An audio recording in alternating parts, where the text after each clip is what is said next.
السلام علیکم ورحمۃ اللہ وبرکاتہ۔ الحمد للہ رب العالمین والعاقبۃ للمتقین والصلاة والسلام علی سید المرسلین وعلى آلہ وصحبہ اجمعین۔ اما بعد فأعوذ باللہ من الشیطان الرجیم۔ بسم اللہ الرحمن الرحیم۔ یا ایہا الذین آمنوا ان جاءكم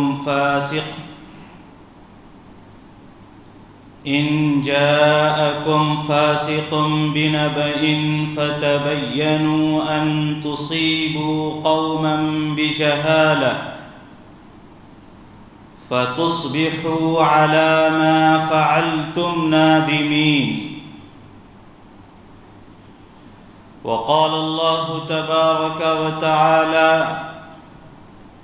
إنما المؤمنون إخوة فأصلحوا بين أخويكم واتقوا الله لعلكم ترحمون۔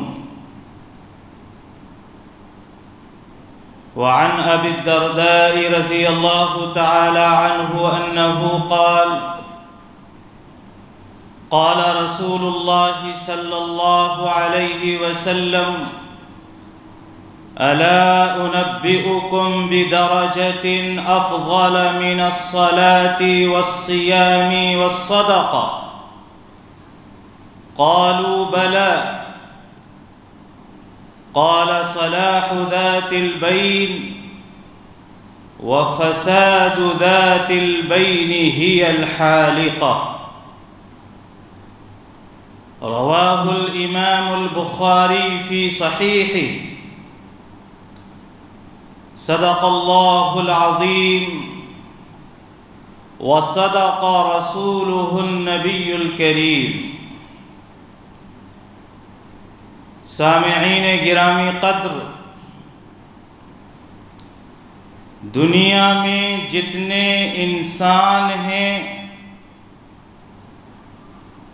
وہ سب کے سب ایک باپ اور ایک ماں کی اولاد ہیں۔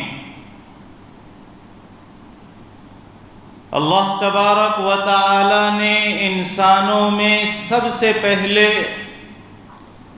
حضرت آدم علیہ السلام اور حضرت حوا علیہ السلام کی تخلیق فرمائی اور ان سے پوری انسانیت کو وجود بخشا۔ لہذا جتنے بھی انسان ہیں وہ اس رشتے سے ایک دوسرے کے بھائی اور بہن ہیں۔ اس چیز کو ہمیں اپنے ذہنوں میں رکھنا چاہیے، اور اللہ تبارک و تعالی نے شریعت اسلامیہ نے جتنے انسان ہیں ہر انسان کے حقوق اور ان کی ذمہ داریاں بیان فرمائی ہیں۔ ایک انسان پر دوسرے انسان کے کیا حقوق ہیں، کیا ذمہ داریاں ہیں، ہماری شریعت نے ہر حق کو اور ہر ذمہ داری کو بڑی تفصیل اور وضاحت کے ساتھ بیان کیا ہے۔ لہذا معاشرے میں رہنے والا انسان اگر ایک دوسرے کے حقوق کو ادا کرے، اگر اپنی اپنی ذمہ داریوں کا احساس ہو، تو اس سے ہمارا معاشرہ پرسکون اور پرامن رہے گا۔ لیکن اگر ہم حقوق کو پامال کریں، اپنی ذمہ داریوں کی طرف سے لاپرواہی اور غفلت کا مظاہرہ کریں، تو پھر یہ معاشرہ بے چینی، بے قراری، اختلافات اور جھگڑوں کی نظر ہو جاتا ہے۔ لہذا ایک صالح معاشرے کے لیے، ایک پرامن معاشرے کے لیے، پرسکون معاشرے کے لیے ضروری ہے کہ ہم ایک دوسرے کے حقوق کی رعایت کریں۔ یہ بات ہمیں اچھی طرح سے جاننی چاہیے کہ اسلام کے 5 شعبے ہیں، ہمارے دین کے 5 شعبے ہیں۔ پہلا نمبر شعبہ ہے ایمانیات کا، عقائد کا۔ دوسرا شعبہ ہے عبادات کا۔ تیسرا شعبہ ہے معاملات کا۔ چوتھا شعبہ ہے اخلاق کا، اور 5واں شعبہ ہے معاشرت کا۔ یہ دین کے 5 شعبے ہیں۔ ان 5 شعبوں کے بارے میں اگر ہم نے دینی احکام کے مطابق عمل کیا تو ہمارا دین، ہمارا اسلام صحیح ہوگا، اور اگر ان میں سے کسی ایک شعبے میں تو ہماری کارکردگی بہت اچھی ہو اور دوسرے شعبے کو ہم نظر انداز کر دیں تو ہمارا دین مکمل نہیں ہوگا، ہم کامل طور پر، مکمل طور پر ایمان والے اور مسلمان نہیں کہلائیں گے۔ ہم یہ سمجھتے ہیں کہ دین نام ہے ایمان کا اور عبادت کا، بس ہم چند باتوں کے اوپر اپنے دل سے ایمان لے آئیں اور چند اعمال کر کے عبادتیں بجا لائیں، بس اسی کا نام دین ہے، اسی کا نام اسلام ہے۔ یہ ہمارے آج کے مسلمانوں کی سوچ ہے، یہ غلط ہے۔ یہ دین کے صرف 2 شعبے ہیں، ابھی دین کے 3 شعبے اور ہیں، معاملات، اخلاق اور معاشرت۔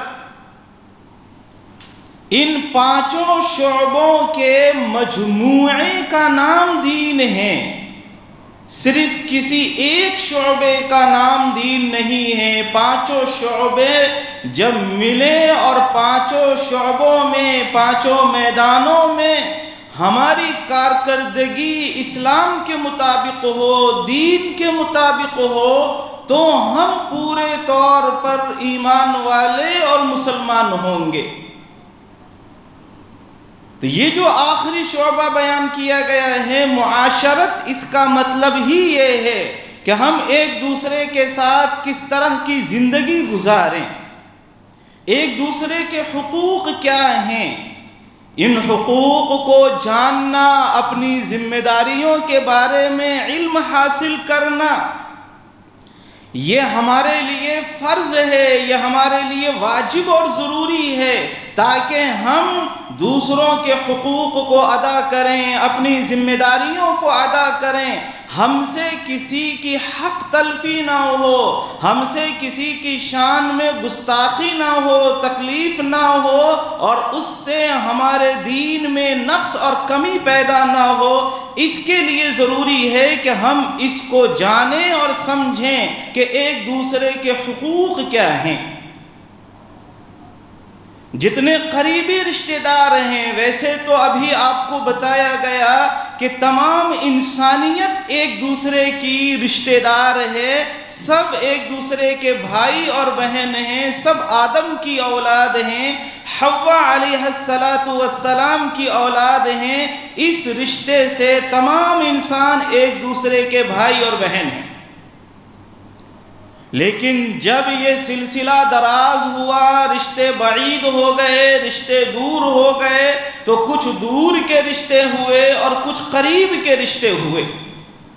ہمارے جو رشتے ہیں، قریبی رشتے ہیں، ان کا خیال رکھنا، ان کے حقوق کو ادا کرنا، یہ ہمارے اوپر پہلی ذمہ داری ہے کہ ہم ان کے حقوق کا خیال رکھیں، ہم ان کے ساتھ تعلقات کو ہمیشہ بہتر سے بہتر بنانے کی کوشش کریں، ہم ان رشتہ داریوں کو نہ توڑیں، آپس میں تعلقات کو ختم نہ کریں، ایک دوسرے کی تحقیر، ایک دوسرے کی تذلیل، ایک دوسرے سے باتیں بند کرنا، تعلقات کو ختم کرنا، ایسا کام اور ایسی حرکت ہم سے سرزد نہ ہو، یہ ایسا کرنا ہمارے لیے بہت ضروری ہے۔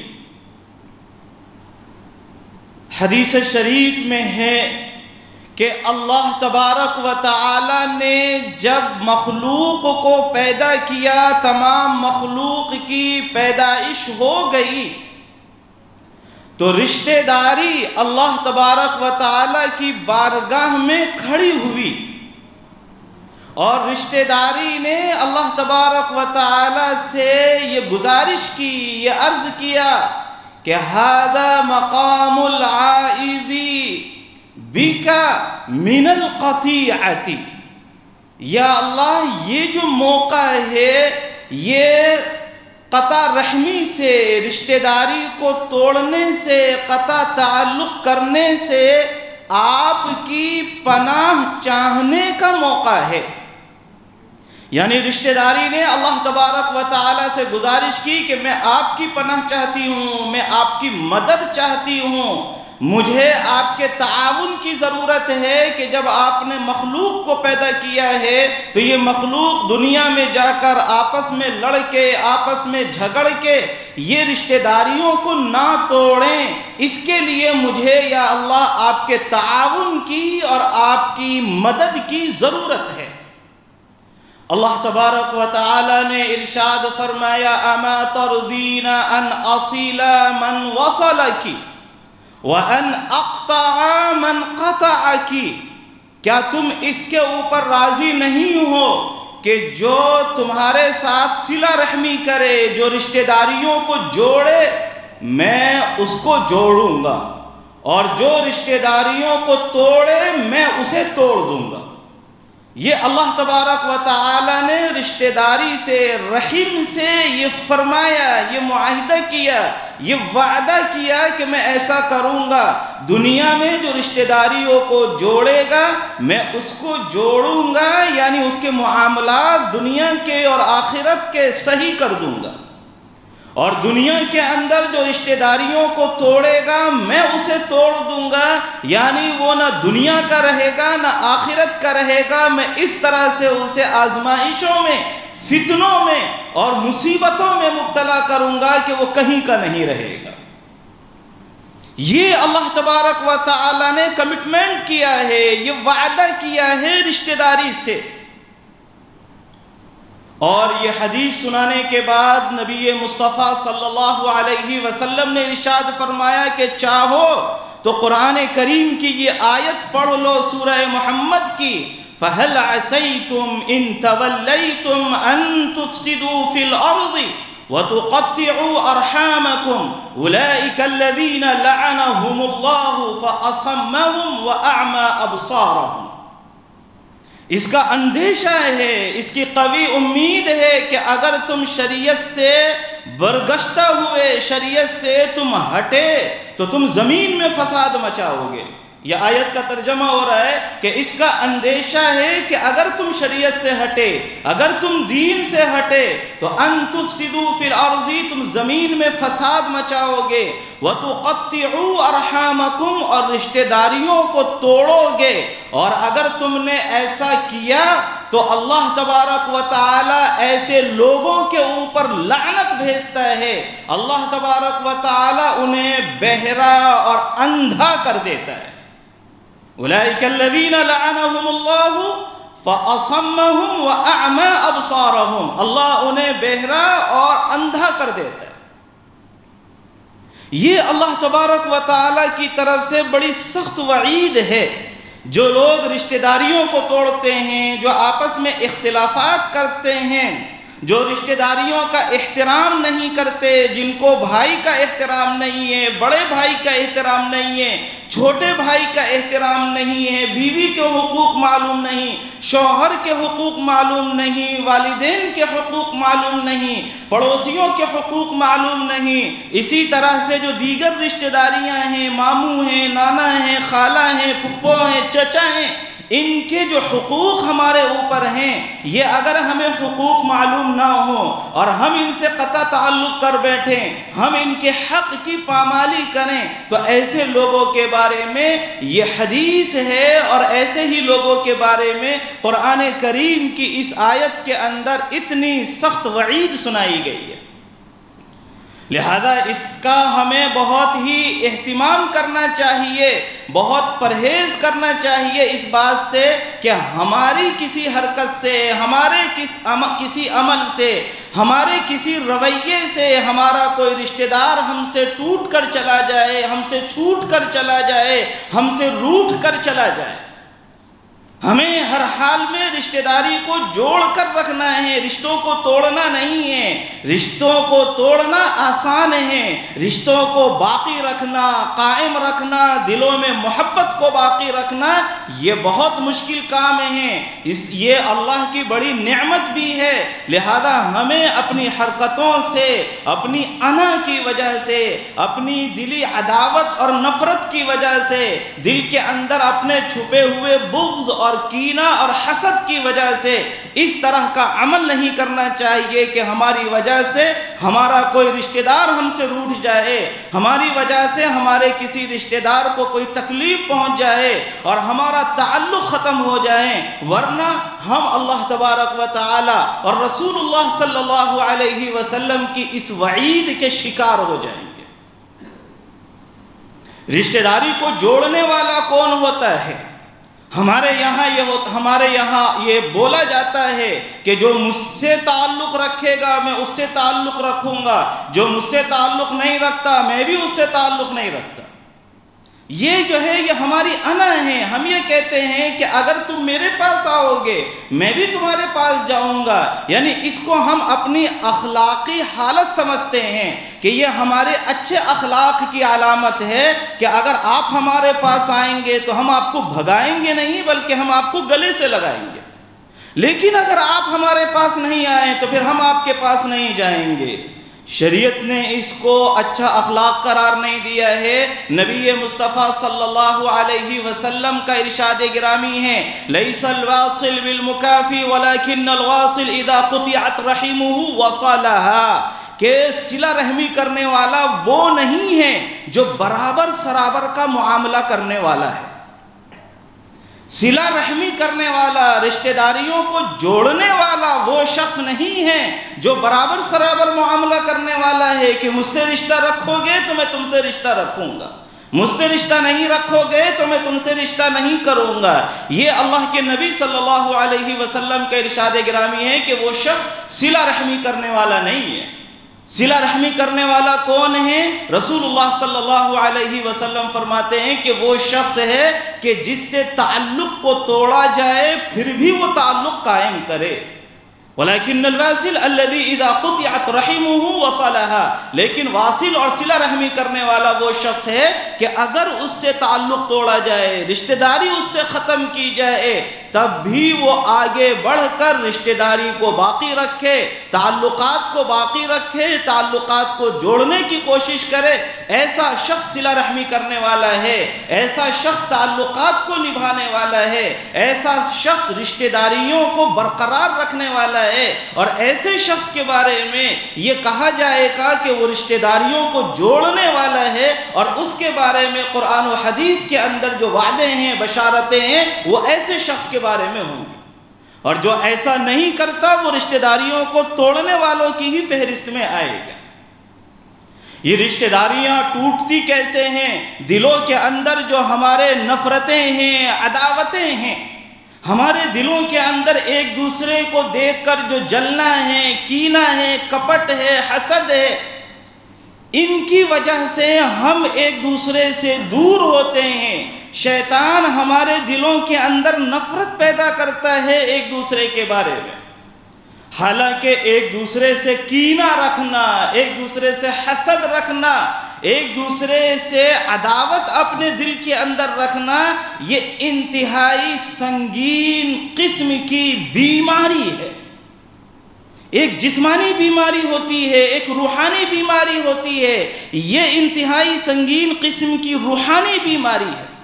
یہ اتنی بڑی بیماری ہے، اتنی بڑی بیماری ہے کہ ابھی آپ نے شاید سنا ہوگا کہ شب برات، شب قدر، یہ ان جیسی مقدس راتیں کہ جن میں اللہ تبارک و تعالی کی طرف سے مغفرت بارش کی طرح سے برستی ہے، جن میں اللہ تبارک و تعالی کی طرف سے بے شمار لوگوں کی مغفرت کی جاتی ہے، ان مقدس راتوں میں بھی ایسے شخص کی مغفرت نہیں ہوتی جو اپنے دل کے اندر کینہ رکھتا ہے، جو اپنے دل کے اندر دوسرے کے بارے میں حسد رکھتا ہو، بغض رکھتا ہو، عداوت رکھتا ہو، اس کے دل کے اندر دوسرے کی طرف سے دشمنی پک رہی ہو، پنپ رہی ہو، ایسے شخص کی ان مقدس بابرکت اور مبارک راتوں میں بھی مغفرت نہیں ہوتی۔ یہ کتنی بڑی بدنصیبی، کتنی بڑی بدبختی اور کتنی بڑی محرومی کی بات ہے، اور اس سے ہم اندازہ لگا سکتے ہیں کہ یہ کتنی سنگین روحانی بیماری ہے۔ لہذا اس سے ہمیں اجتناب کرنا چاہیے، اس سے ہمیں پرہیز کرنا چاہیے کہ ہم دوسرے کے بارے میں اپنے دل کے اندر کینہ رکھیں اور بغض رکھیں۔ حضرت انس رضی اللہ تعالی عنہ، نبی مصطفیٰ صلی اللہ علیہ وسلم نے انہیں بہت ساری نصیحتیں کی۔ ان نصیحتوں میں ایک نصیحت یہ کی، یا بنی ان استطعت ان تصبح وتمسی وليس في قلبك غش لأحد۔ اے میرے بیٹے، اگر تم سے ہو سکے کہ تمہاری صبح اور تمہاری شام ایسی ہو کہ تمہارے دل کے اندر کسی کی طرف سے کوئی میل نہ ہو، کوئی کینہ نہ ہو، کوئی بغض نہ ہو، کوئی حسد نہ ہو، تو تم ایسا ضرور کرنا۔ یہ رسول اللہ صلی اللہ علیہ وسلم نے وصیت فرمائی ہے، نصیحت فرمائی ہے حضرت انس بن مالک رضی اللہ تعالی عنہ کی۔ تو اس سے ہم اندازہ لگائیں کہ یہ کتنی اہم چیز ہے۔ ہمیں اس طرح کی برائیوں سے اور اس طرح کی روحانی بیماریوں سے بچنے کی بہت ضرورت ہے۔ دنیا کے اندر نفرتوں کی کمی نہیں ہے، دنیا کے اندر محبت کی کمی ہے۔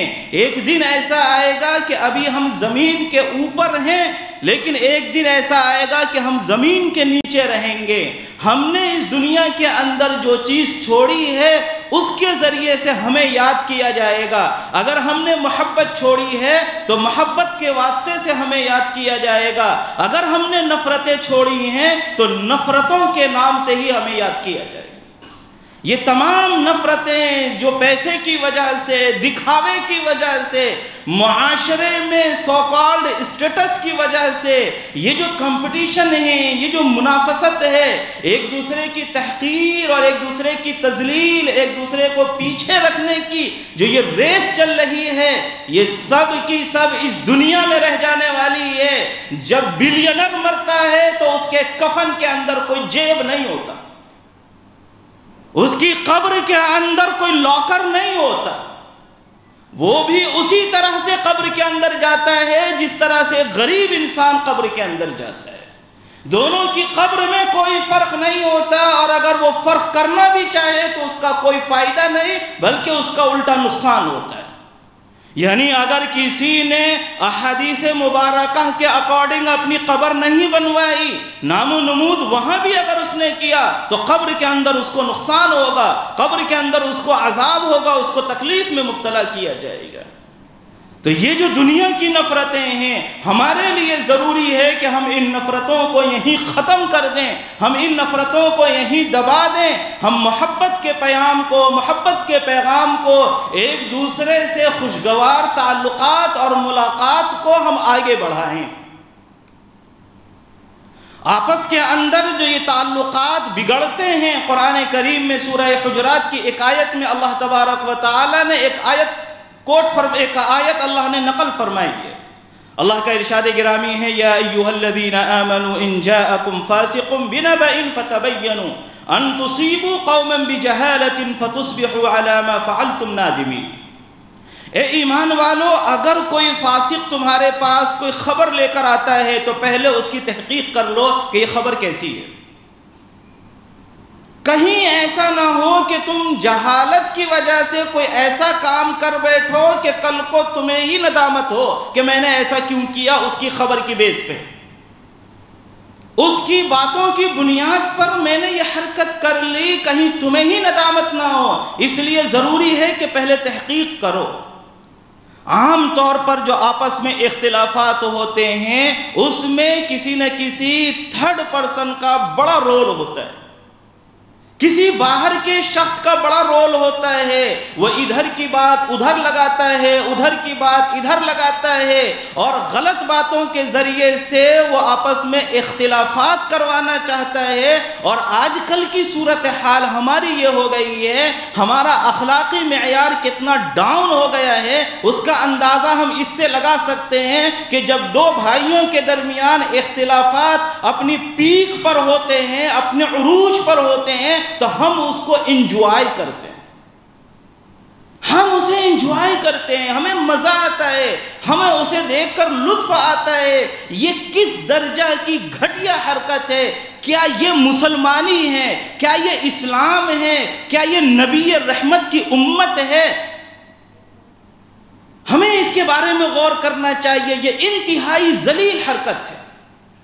لہذا رشتہ داریوں کے درمیان اگر کوئی شخص کوئی خبر آپ کے پاس، آپ کے چچا کی طرف سے، ہمارے بھائی کی طرف سے، والد کی طرف سے، بیوی کی طرف سے، سسرال والوں کی طرف سے، یا کہیں سے بھی کوئی خبر آ رہی ہے تو پہلے تحقیق ضروری ہے۔ پہلے تحقیق کریں، اس کے بعد ایکشن یا ری ایکشن لیں اگر لینا ہو تو۔ اس سے پہلے اس طرح کی حرکت کرنا یہ غلط ہے، اور اسی کی وجہ سے اختلافات میں پیٹرول چھڑک جاتا ہے اور آگ دہک جاتی ہے۔ یہ اختلافات یہ شیطان کا یہ سب سے کامیاب اور خوش کرنے والا عمل ہے، اختلافات پیدا کروانا۔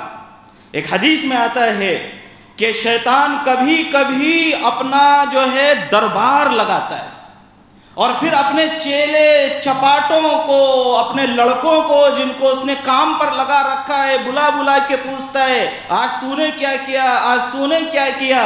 ایک آ کر کہتا ہے کہ ایک بچہ مکتب کو جا رہا تھا، میں نے جو ہے ایسی سچویشن پیدا کی کہ وہ پڑھنے نہیں گیا۔ ایک صاحب نماز کو جا رہے تھے، میں نے ایسا ان کا ذہن جو ہے ڈائیورٹ کیا کہ وہ مسجد کو نہیں گئے، نماز کو نہیں گئے۔ ایک صاحب کچھ خیر خیرات کرنا چاہتے تھے، میں نے ان کو ایسی ایسی باتیں بتائیں، دکھائیں اس کے فیوچر کے بارے میں، اس کے گھر والوں کے بارے میں، کہ اس نے اپنا ہاتھ روک لیا، اس نے خیر خیرات نہیں کی، خرچ نہیں کیا۔ شیطان سب کو شاباشی دیتا ہے کہ واہ تم لوگوں نے بہت اچھا کام کیا۔ ایک اور آتا ہے، وہ یہ کہتا ہے کہ میں نے میاں بیوی کے درمیان نفرت پیدا کر دی، عداوت پیدا کر دی، اختلافات پیدا کر دیے۔ شیطان اپنی مسند سے اٹھ کر اس کو گلے سے لگاتا ہے، اس سے معانقہ کرتا ہے اور کہتا ہے کہ تم نے میری جانشینی کا حق ادا کیا ہے، تم اس بات کے مستحق ہو کہ میری گدی پر بیٹھو، میری مسند پر بیٹھو، تم میرے جانشین بن سکتے ہو، تم نے سب سے اچھا کام کیا۔ تو یہ رشتہ داریوں کو توڑنا اور رشتہ داریوں میں پھوٹ ڈالنا یہ شیطان کا یہ سب سے بڑا مقصد ہے، سب سے بڑا گول ہے۔ لہذا ہمیں اس سے بہت متنبہ رہنے کی، چوکنا رہنے کی ضرورت ہے کہ کہیں شیطان کہ مشن کے ہم شکار نہ ہو جائیں اور شیطان کے شکار ہو کر ہم آپس میں پھوٹ ڈالنے والے، رشتہ داریوں کو توڑنے والے، ایک دوسرے کو تکلیف پہنچانے والے نہ بن جائیں۔ اس سے ہمیں پورے طور پر احتیاط کرنی چاہیے، بہت چوکنا ہو کر ہمیں رہنا چاہیے۔ رشتہ داریوں میں ایک دوسرے کے حقوق کو ادا کرنا، ایک دوسرے کو سہولت پہنچانا، ایک دوسرے کو آرام پہنچانا، یہ ہمارے لیے ضروری ہے۔ رشتہ داری توڑنے کی، تعلقات کو توڑنے کی کتنی بڑی نحوست ہے اور تعلقات کو باقی رکھنے کی کتنی بڑی فضیلت ہے۔ بخاری شریف کے ایک حدیث میں آپ کے سامنے کوٹ کرتا ہوں، اس سے آپ کو اندازہ ہو جائے گا۔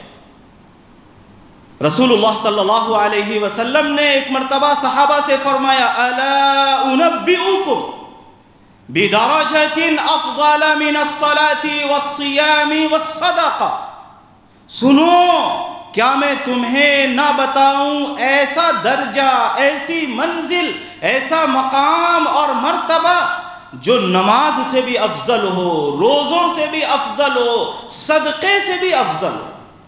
یعنی نماز کے ذریعے بھی انسان اس مقام تک نہیں پہنچ سکتا، روزوں کے ذریعے سے بھی انسان اس مقام تک نہیں پہنچ سکتا، صدقے کے ذریعے بھی انسان اس مقام تک نہیں پہنچ سکتا۔ اتنا بڑا مقام اور مرتبہ ہے اس چیز کا۔